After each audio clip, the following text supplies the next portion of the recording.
Hello everyone, स्वागत है आपका हमारे YouTube channel concept of chemistry में। यदि आप किसी भी कॉम्पिटिटिव एग्ज़ाम की तैयारी कर रहे हैं केमिस्ट्री से रिलेटेड, तो केमिकल बॉन्डिंग से जो टॉपिक का डिस्कशन आज हम यहाँ पे करने वाले हैं वो बहुत ज़्यादा इम्पॉर्टेंट है। हर कॉम्पिटिटिव एग्ज़ाम से यहाँ से केमिकल बॉन्डिंग से क्वेश्चन फ्रेम होते हैं और बॉन्ड एंगल से 1 या 2 क्वेश्चन डेफिनेटली आते हैं। तो आज हम बात करने वाले हैं अपने आज के टॉपिक बॉन्ड एंगल के बारे में। बॉन्ड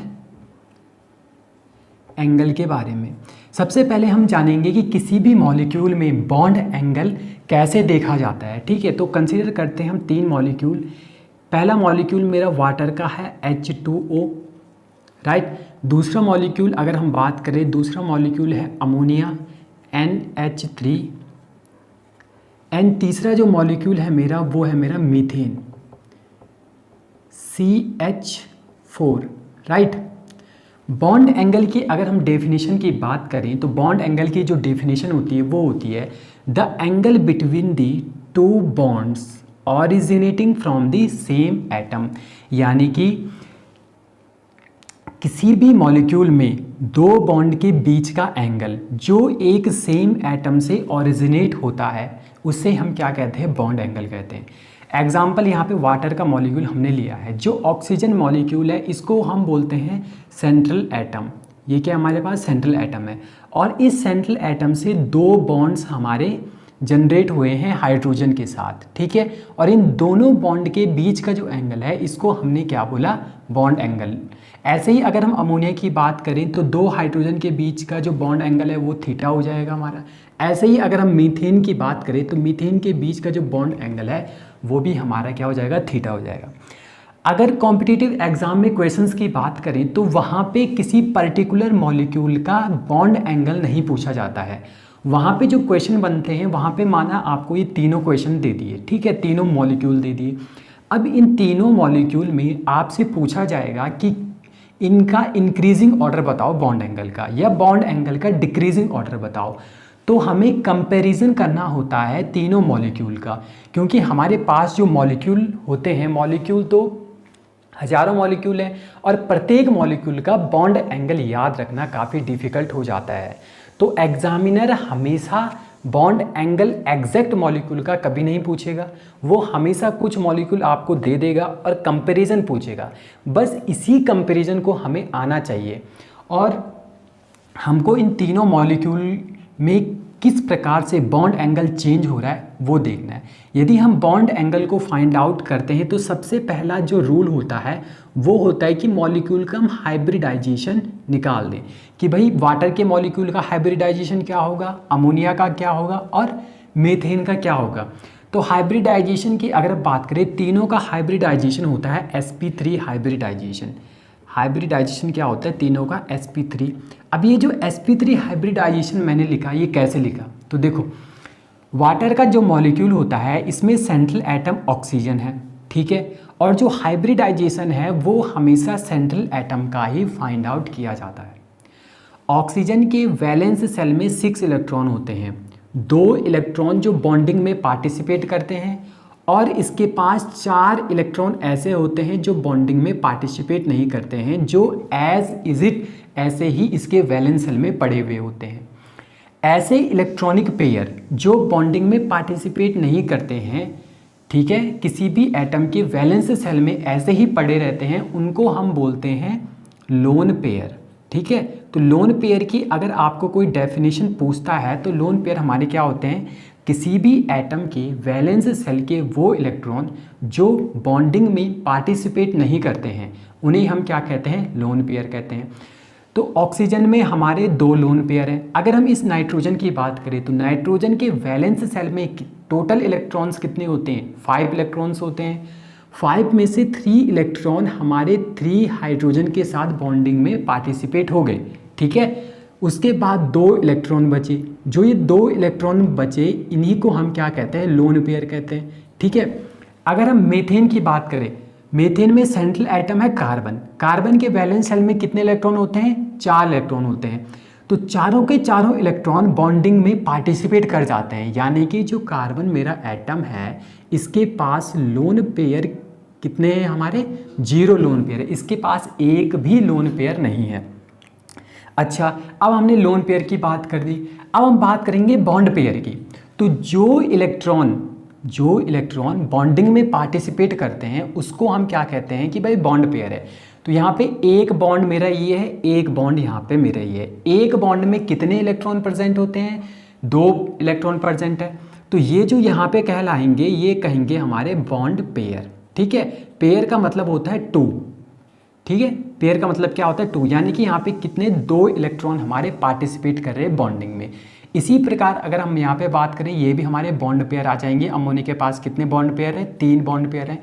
कार्बन के पास बॉन्ड पेयर की अगर हम बात करें कितने बॉन्ड पेयर हैं, 4 बॉन्ड पेयर है। लोन पेयर कितने हैं, 0 है। हाइब्रिडाइजेशन को हमने कैसे फाइंड आउट किया है कि इन तीनों का हाइब्रिडाइजेशन sp3 आ गया। तो सिंपल सी ट्रिक है, हाइब्रिडाइजेशन अगर आपने कैलकुलेट करना है तो इसका फॉर्मूला होता है कि आप सिंपल नॉर्मली काउंट करोगे number of lone pair of central atom only plus bond pair. ठीक है, कि सेंट्रल एटम जिसको मैं C.A से रिप्रेजेंट कर रहा हूँ कि सेंट्रल एटम में कितने लोन पेयर हमारे प्रेजेंट होंगे। वाटर की अगर हम बात करेंगे, वाटर में लोन पेयर कितने हैं, 2। ठीक है, प्लस बॉन्ड पेयर कितने हैं वाटर के पास, बॉन्ड पेयर भी 2 है। तो 2 + 2 विल बी इक्वल टू 4। कितने आ गए हमारे, 4 आ गए आंसर। ये जो 4 है यहाँ पे आ रहा, इसको हम बोलते हैं स्टेरिक नंबर। क्या कहते हैं हम इसको, स्टेरिक नंबर। स्टेरिक नंबर हमें क्या बताता है, तो यहाँ पे ध्यान से देखना कि अगर मैं बात कर रहा हूँ स्टेरिक नंबर को जिससे मैं Sn से रिप्रेजेंट कर रहा हूँ, यदि स्टेरिक नंबर आता है 2, 3, 4 तो हाइब्रिडाइजेशन होगा हमारा 2 के लिए जो हाइब्रिडाइजेशन आएगा वो आएगा मेरा sp हाइब्रिडाइजेशन, 3 के लिए आएगा मेरा sp2 हाइब्रिडाइजेशन, 4 के लिए आएगा मेरा sp3 हाइब्रिडाइजेशन। अगर हम बात करें वाटर के मॉलिक्यूल की, तो वाटर के मॉलिक्यूल में जो स्टेरिक नंबर है वो 4 आ रहा है, तो हाइब्रिडाइजेशन क्या निकला, sp3, वही मैंने यहाँ पे लिखा था। अब हम बात करेंगे अमोनिया की। तो अमोनिया में बताओ कितने लोन पेयर है हमारे पास, तो अमोनिया के पास लोन पेयर हैं 1 प्लस बॉन्ड पेयर कितने हैं, 3, टोटल कितने हो गए, 4। तो इसका स्टेरिक नंबर कितना आया, 4। ठीक है, 4 आया, और इसका हाइब्रिडाइजेशन क्या हो गया, sp3, तो sp3 हमने लिखा। ऐसे ही अगर कार्बन की बात करें तो कार्बन में लोन पेयर कितने हैं, 0 हैं, प्लस बॉन्ड पेयर कितने हैं, 4 हैं। स्टेरिक नंबर कितना आ जाएगा, 4 स्टेरिक नंबर है, तो हाइब्रिडाइजेशन क्या आ जाएगा हमारा, 4 आ जाएगा। ठीक है, सॉरी, हाइब्रिडाइजेशन कितना आ जाएगा, sp3 आ जाएगा यदि स्टेरिक नंबर कितना है, 4 है। वही हमने यहाँ पे देख लिया। अब हमें हाइब्रिडाइजेशन फाइंड आउट करने की रिक्वायरमेंट क्यों पड़ी, अगर हम बॉन्ड एंगल की बात करते हैं तो हमने जब हाइब्रिडाइजेशन पढ़ा था तो हाइब्रिडाइजेशन में हमने देखा था जिस भी मॉलिक्यूल का हाइब्रिडाइजेशन sp होता है, sp2 होता है, sp3 होता है, इनके लिए बॉन्ड एंगल की वैल्यू भी वहाँ पे हमने फाइंड आउट की थी। किसकी, बॉन्ड एंगल की वैल्यू। तो sp के लिए जो बॉन्ड एंगल आता है वो आता है 180 डिग्री, इसके लिए आता है 120, इसके लिए आता है 109.28। ठीक है, इसके अकॉर्डिंग अगर हम हाइब्रिडाइजेशन के अकॉर्डिंग चलें तो तीनों का हाइब्रिडाइजेशन sp3 sp3 sp3 आ रहा है, तो हमें तीनों का बॉन्ड एंगल सेम मिलना चाहिए। तीनों मॉलिक्यूल का जो बॉन्ड एंगल है वो अराउंड 109 होना चाहिए। ठीक है, क्योंकि इनका तीनों का हाइब्रिडाइजेशन सेम आ रहा है, बट एक्चुअल में ऐसा नहीं होता है। इस चीज़ को एक्सप्लेन करने के लिए कि तीनों के बॉन्ड एंगल में डिफरेंस क्यों आ रहा है, हमारे पास सेकंड जो थ्योरी आई थी जिसने बॉन्ड एंगल को एक्सप्लेन किया था वो थी हमारे पास valence shell electron pair repulsion theory. इस थ्योरी के अकॉर्डिंग इन्होंने क्या बोला कि जो भी मेरे सेंट्रल जो एटम है, जैसे अगर वाटर की बात करें ऑक्सीजन, इसमें जितने भी वैलेंस शेल में इलेक्ट्रॉन मेरे प्रेजेंट होंगे, इलेक्ट्रॉन पेयर जो प्रेजेंट होंगे।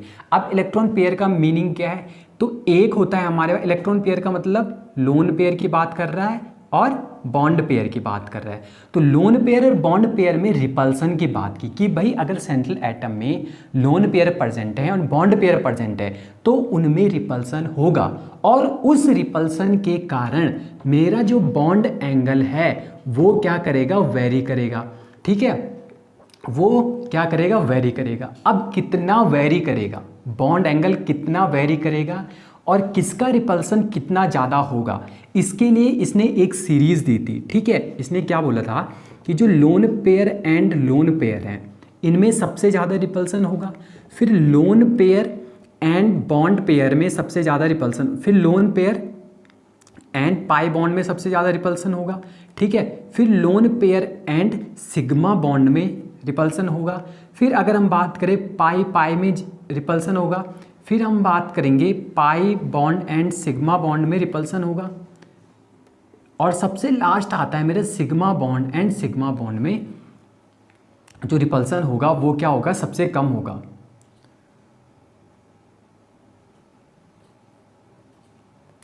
ठीक है, तो ये इंपॉर्टेंट हमारी सीरीज है कि लोन पेयर में सबसे ज़्यादा रिपल्सन होगा, then lone pair pi bond में होगा, then lone pair sigma bond में, पाई पाई में, और पाई सिग्मा में, लास्ट सिग्मा सिग्मा में।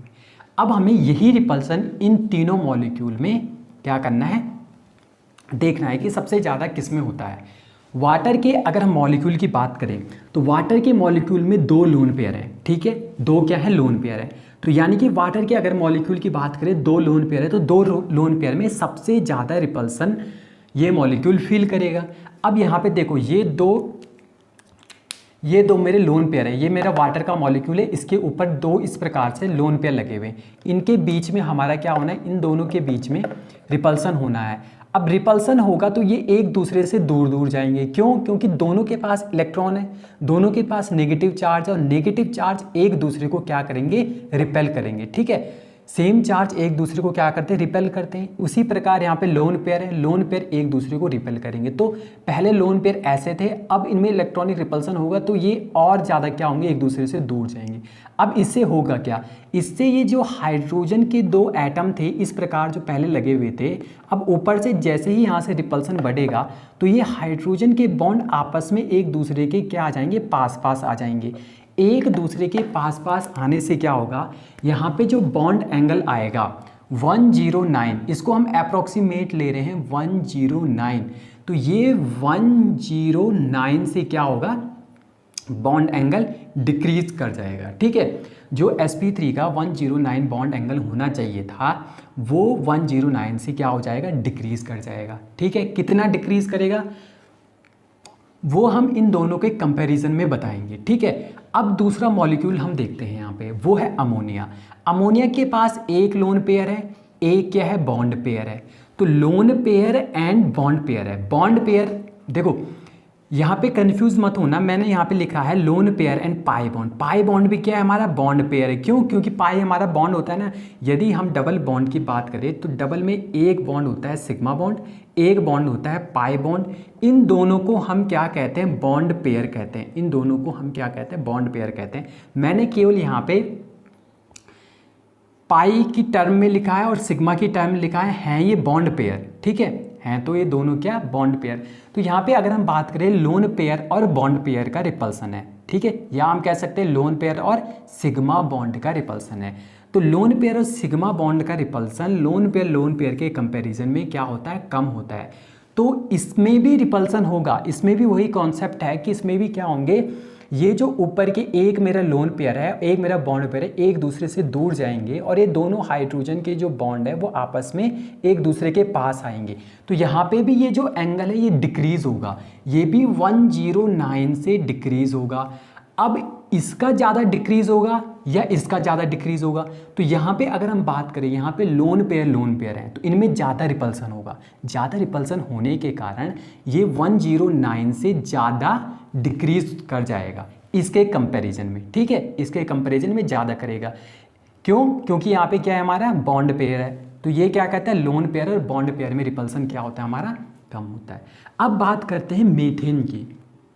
यहाँ पे देखो, यहाँ पे मेरा सिग्मा बॉन्ड है और सिग्मा सिग्मा में सबसे कम रिपल्सन होता है। सिग्मा सिग्मा में क्या होता है, सबसे कम रिपल्सन होता है, और इसका जो बॉन्ड एंगल है ना वो 109 डिग्री ही रहेगा, 109 डिग्री ही रहेगा। ठीक है, तो यहाँ पे हमने देखा कि किस प्रकार से वाटर के मॉलिक्यूल का जो बॉन्ड एंगल है वो क्या हो जाता है, डिक्रीज हो जाता है अमोनिया और मीथेन के कंपैरिजन में। अगर आपको इनका ऑर्डर पूछा जाए कि भाई सबसे ज़्यादा बॉन्ड एंगल किसका होगा, तो ऑर्डर आप किस प्रकार से लिख सकते हो कि सबसे ज़्यादा जो बॉन्ड एंगल होगा वो होगा हमारा सी का, देन होगा हमारा सबसे ज़्यादा किसका होगा, सी का होगा 109, उसके बाद किसका होगा हमारा बी का होगा, और सबसे लास्ट में जो बॉन्ड एंगल आएगा वो आएगा ए का, क्योंकि ए का जो बॉन्ड एंगल है वो सबसे कम होगा।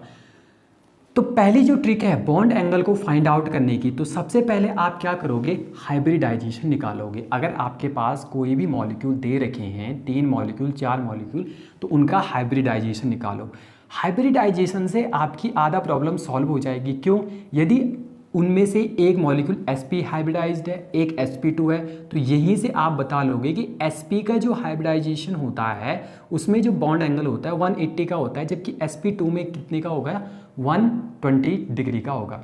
सेकंड, अगर हाइब्रिडाइजेशन सेम निकल कर आता है तो आप क्या करोगे, valence shell electron pair repulsion theory को अप्लाई करोगे। ये फॉर्मूला आप ध्यान रखना, इस फॉर्मूले को याद कर लेना। लोन पेयर में सबसे ज़्यादा रिपल्सन होता है, लोन पेयर बॉन्ड पेयर में सबसे ज़्यादा होता है। बॉन्ड पेयर 2 प्रकार के हमारे होते हैं, एक होता है सिग्मा बॉन्ड पेयर, एक होता है पाई बॉन्ड पेयर। तो लोन पेयर पाई में सबसे ज़्यादा होगा, फिर लोन पेयर सिग्मा में होगा, फिर पाई पाई में होगा, फिर पाई सिग्मा में होगा, और लास्ट में सिग्मा सिग्मा में होगा। ठीक है, तो हमने 2 कॉन्सेप्ट पढ़ दिए। अब चलते हैं तीसरे कॉन्सेप्ट की ओर।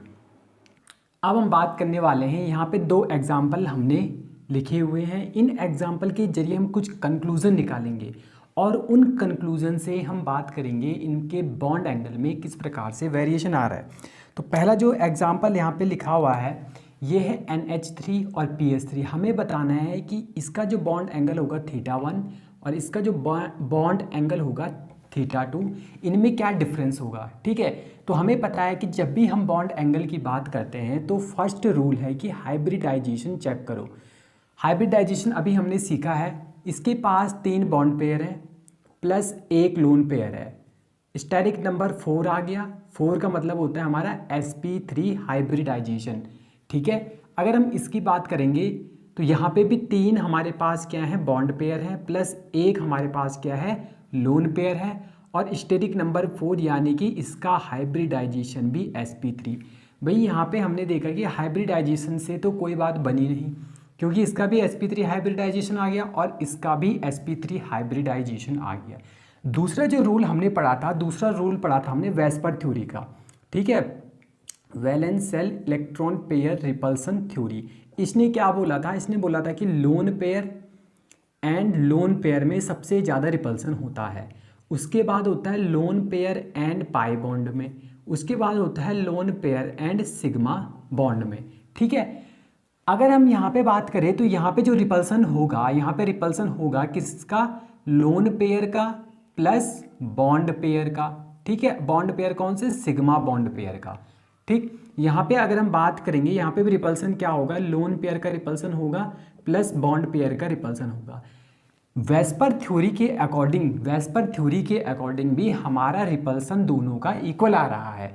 इसमें भी रिपल्सन आ रहा है लोन पेयर का बॉन्ड पेयर का, इसमें भी लोन पेयर का बॉन्ड पेयर का, यानी कि इसके रिपल्सन से जो बॉन्ड एंगल में चेंज आएगा सेम इसके रिपल्सन से भी बॉन्ड एंगल में वही चेंज आएगा।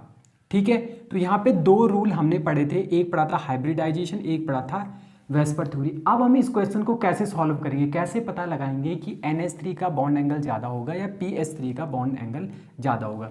तो तीसरा जो रूल है ये काफ़ी इंपॉर्टेंट है। इसमें हम देखते हैं जो हमारा सेंट्रल एटम है, सेंट्रल एटम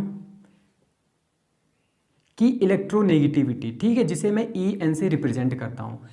सेंट्रल एटम की इलेक्ट्रोनेगेटिविटी से हम देखेंगे। अब मुझे बताओ कि नाइट्रोजन की इलेक्ट्रोनेगेटिविटी और फास्फोरस की इलेक्ट्रोनेगेटिविटी में ज़्यादा इलेक्ट्रोनेगेटिविटी किसकी होती है। हमें पता है ये दोनों एक ही ग्रुप के एलिमेंट हैं, और डाउन द ग्रुप जाने पर इलेक्ट्रोनेगेटिविटी क्या होती है, डिक्रीज होती है।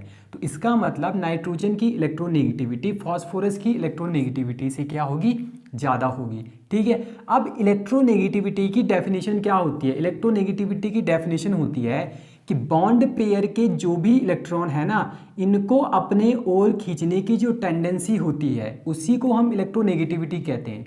और बॉन्ड पेयर को अपनी ओर खींचने की जो टेंडेंसी है वो सबसे ज़्यादा किसके पास है, नाइट्रोजन के पास है। क्यों, क्योंकि नाइट्रोजन की जो इलेक्ट्रोनेगेटिविटी है वो ज़्यादा है। अब इससे क्या कंक्लूजन निकलता है, इससे ये कंक्लूजन निकलेगा कि बॉन्ड पेयर में जो दो इलेक्ट्रॉन हैं वो नाइट्रोजन के पास चले जाएंगे। ठीक है, बॉन्ड पेयर के जो यहाँ पे दो इलेक्ट्रॉन है नाइट्रोजन के पास चले गए, ये दो इलेक्ट्रॉन भी नाइट्रोजन के पास, ये दो इलेक्ट्रॉन भी नाइट्रोजन के पास चले गए। ठीक है, अगर हम बात करते हैं फास्फोरस की, तो फास्फोरस में इलेक्ट्रोनेगेटिविटी नाइट्रोजन के कंपैरिजन में कम है। तो ये जो बॉन्ड पेयर के दो इलेक्ट्रॉन है ना, ये फास्फोरस से हल्के से दूर रहेंगे। ये क्या रहेंगे, हल्के से दूर रहेंगे। अब देखो यहाँ पे जो इलेक्ट्रॉन डेंसिटी है वो नाइट्रोजन के पास ज़्यादा हो गई है, नाइट्रोजन के पास ज़्यादा हो गई। अब यहाँ पे क्या होगा, इलेक्ट्रॉन डेंसिटी इसके पास ज़्यादा होने से इनमें रिपल्सन होगा।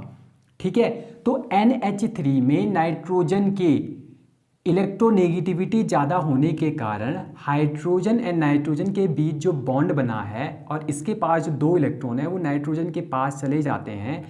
नाइट्रोजन के पास जाने का मतलब ये नहीं है कि नाइट्रोजन ने दोनों इलेक्ट्रॉन अपनी ओर एक्सेप्ट कर ले, नहीं। जो बॉन्डिंग एक्चुअल में होती क्या है, ये अगर मैं नाइट्रोजन की बात करूँ, ये हाइड्रोजन, मैं केवल इस बॉन्ड की बात कर रहा हूँ, एक बॉन्ड हमने यहाँ पे लिया है। ये जो बॉन्ड है ये दो इलेक्ट्रॉनों के शेयरिंग से बना है और इस बॉन्ड को हम बोलते हैं कोवैलेंट बॉन्ड। कोवैलेंट बॉन्ड, और कोवैलेंट जो बॉन्ड होता है ये दो प्रकार का होता है। एक होता है इक्वल शेयरिंग ऑफ इलेक्ट्रॉन।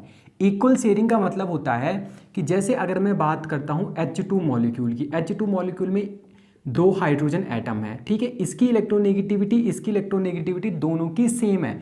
तो जो बॉन्डिंग के दो इलेक्ट्रॉन होंगे ना, वो दोनों बॉन्डिंग के इलेक्ट्रॉन बिल्कुल सेंटर में लाई करेंगे। जबकि नाइट्रोजन और हाइड्रोजन की अगर बात करें तो नाइट्रोजन की इलेक्ट्रोनेगेटिविटी ज़्यादा होने के कारण यहाँ पे जो इलेक्ट्रॉन हैं वो नाइट्रोजन के पास जाएंगे। ठीक है, वो क्या करेंगे, नाइट्रोजन के पास चले जाएंगे, वो सेंटर में नहीं रहेंगे। अब ये इलेक्ट्रॉन नाइट्रोजन के पास जाने से क्या होगा, इनमें आपस में रिपल्सन होगा।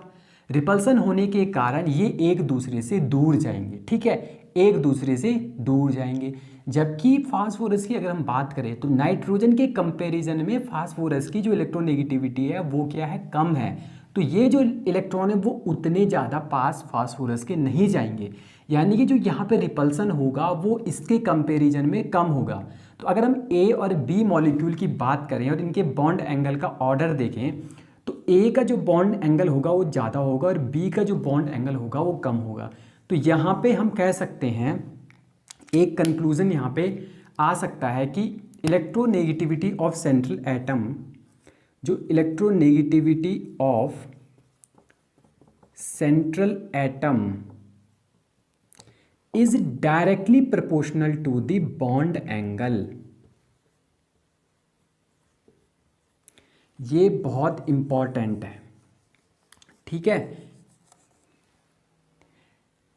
इसी रिलेशन पे कई क्वेश्चन पूछे जाते हैं डायरेक्ट। हमें केवल ये देखना होता है कि इलेक्ट्रोनेगेटिविटी सेंट्रल एटम की अगर ज़्यादा है तो बॉन्ड एंगल भी ज़्यादा होगा। वो क्यों होगा वो अभी हमने देख लिया।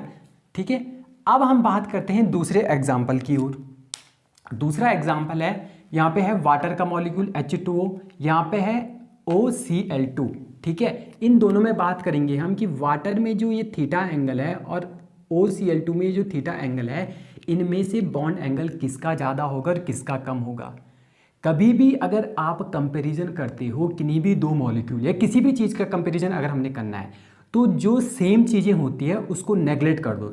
यहाँ पे सेंट्रल एटम क्या है, सेंट्रल जो एटम है ऑक्सीजन है, यहाँ पे भी सेंट्रल एटम क्या है हमारा, ऑक्सीजन है।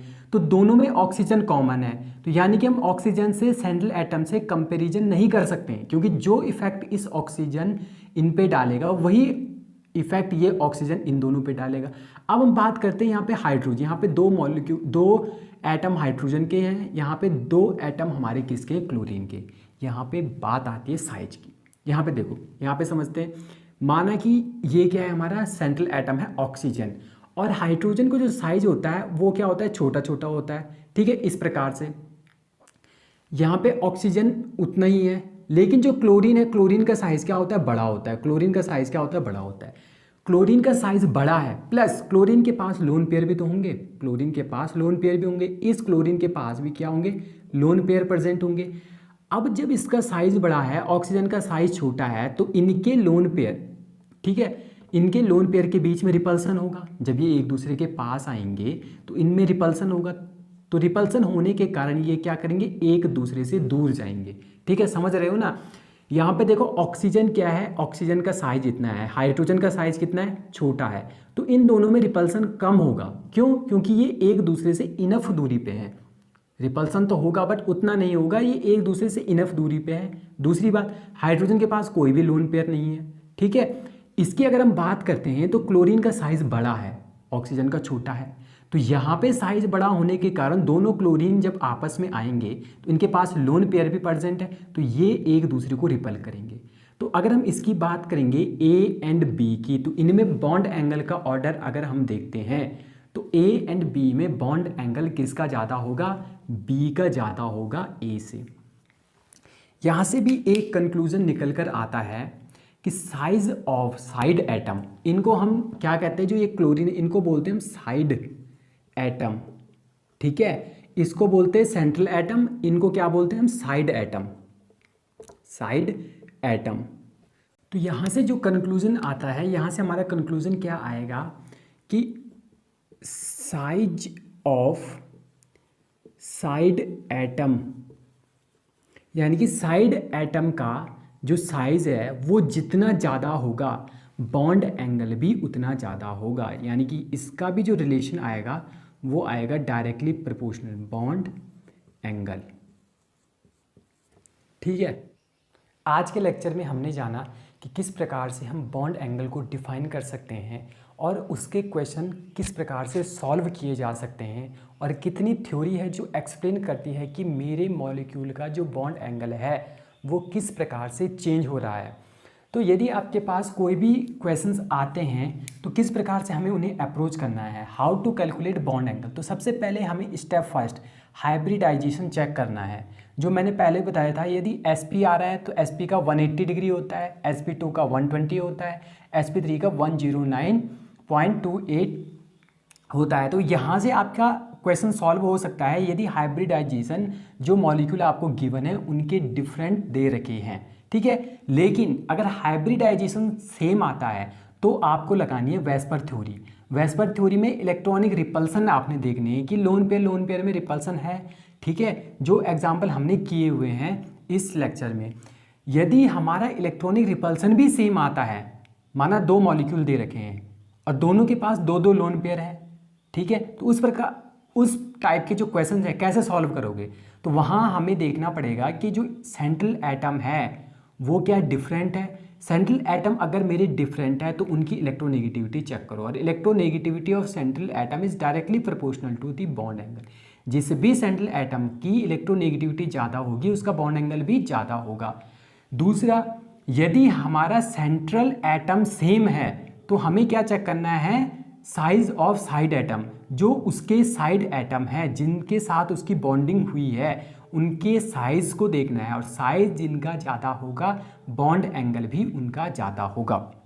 आज का लेक्चर हम यहीं पे स्टॉप करते हैं। इसके बाद जो हमारा लेक्चर आएगा वो बॉन्ड एंगल से रिलेटेड आएगा। उसमें हम ओनली डिस्कस करेंगे क्वेश्चंस, बॉन्ड एंगल से रिलेटिव जो क्वेश्चंस आते हैं हमारे एग्ज़ाम में उनको किस प्रकार से हमें अप्रोच करना है। तो तब तक के लिए थैंक यू।